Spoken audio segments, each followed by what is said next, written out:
I clean horses' willies for a living. One of those days, you might end up going home without a hand. It is a dangerous thing. I'm 15 times World Tour Wrestling Champion.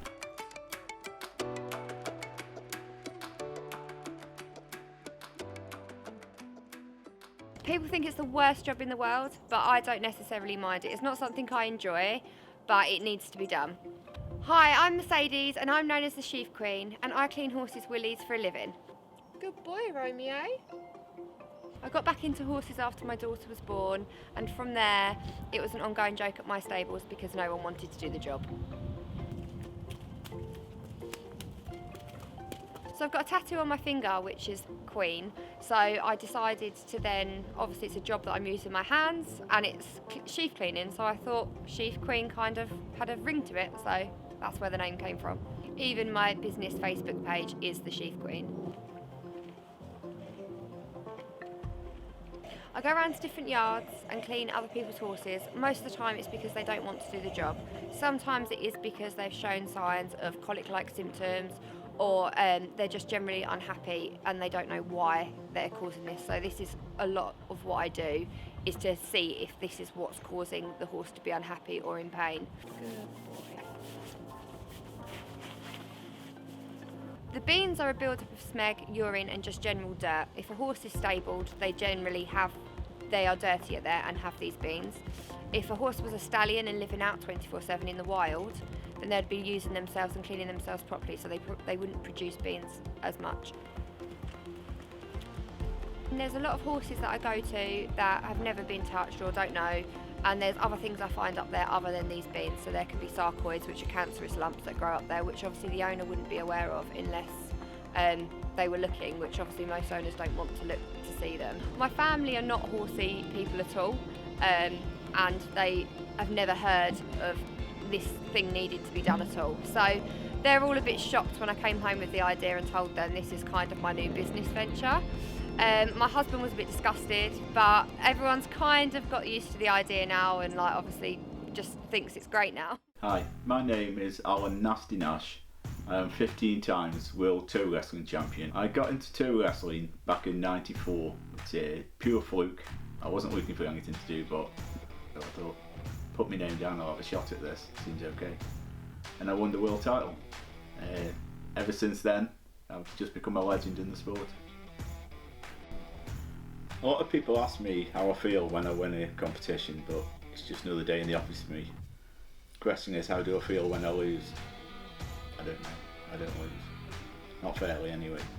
The thing that sets me apart from other tour wrestlers, the minions, is that I can actually win a round before I can walk into the podium. I've got a persona that scares a lot of people, and their bottle's gone before I even walk in there. But they know I can back it up with brute strength if I have to, and they know I'm not afraid to hurt people or hurt myself. Over the years, I've put quite a few injuries on other people. A lot of people won't admit to what's happened, but I know for a fact I've broken toes, I've dislocated a kneecap, and I've hit quite a few ankles. But my favourite injury of all, of everybody, is broken dreams. What's kept me competing for 25 years is the fact that this is the only sport that Britain always win at. We've never been beaten at it, except for '76, which we don't like to talk about. The worst injury I had was, besides rupturing the carotid artery in my neck, which nearly killed me once, but we don't bother with that one. I did this foot. I snapped all four of these toes. Snapped them over sideways, walked off. It was a semi-final. I took the point in the semi-final, walked off, packed them in ice, and then I had to snap them all back. So I snapped them back straight, walked back in, and I won the final. Some people have suggested that I've got Britain's strongest toes. The answer is no. I've got the world's strongest toes, unless you know different. My name is Chris Gillette. I'm a 24-year-old alligator wrestler here at Everglades Alligator Farm. I've lived in Florida my entire life. I grew up catching lizards, snakes, frogs, you name it, and eventually kind of moved my way up the food chain as I got older and found myself living in Miami for college, where I worked at several animal parks, one of which being this one, where I handle alligators, snakes, and God knows what else on a daily basis. Now folks, the reason we're grabbing it by the tail, if you look very closely right here, you'll notice there are no teeth. Ever since I was a kid, I was catching lizards, snakes, turtles, frogs, and then kind of moved up the food chain, you might say. And then when I was in high school, I started working with smaller alligators, things like that. And then when I moved down to Miami for college, I started working at a place where we were working with larger alligators. So when I was about 17, 18 is when I started working with like 7, 8 foot alligators. All the way back. As you guys can tell, he is thrilled to do the show. Yeah, he looks very, very excited. So we're gonna set him right there.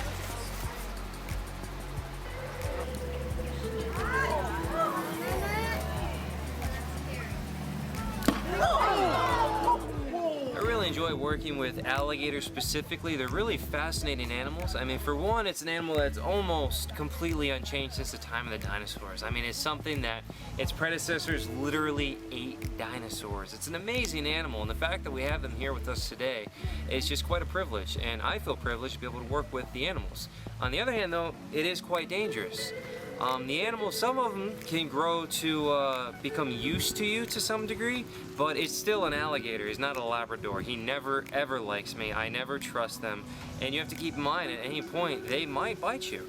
I have been bit by alligators before. It's not a fun experience. I've been quite lucky. I've never had a major accident, but at the same time, even though this is a daily job, I come in every day, do basically the same thing. One of those days, you might end up going home without a hand. It is a dangerous thing, but I guess that's some of the appeal as well. It's the excitement, it's the adventure of it, and that's what makes you want to work with them. Our last trick is what we call face off. Because you messed up, your face will come off. I'm gonna set my chin on the edge of the open mouth right here. We're gonna make sure we don't touch anything. Whoa. In there. All right. Make sure I don't have any sand on my chin. If you want to get a picture, please have your camera ready too.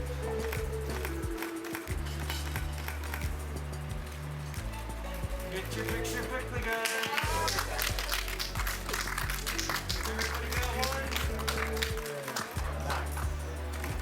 Oh, that's enough of that, huh?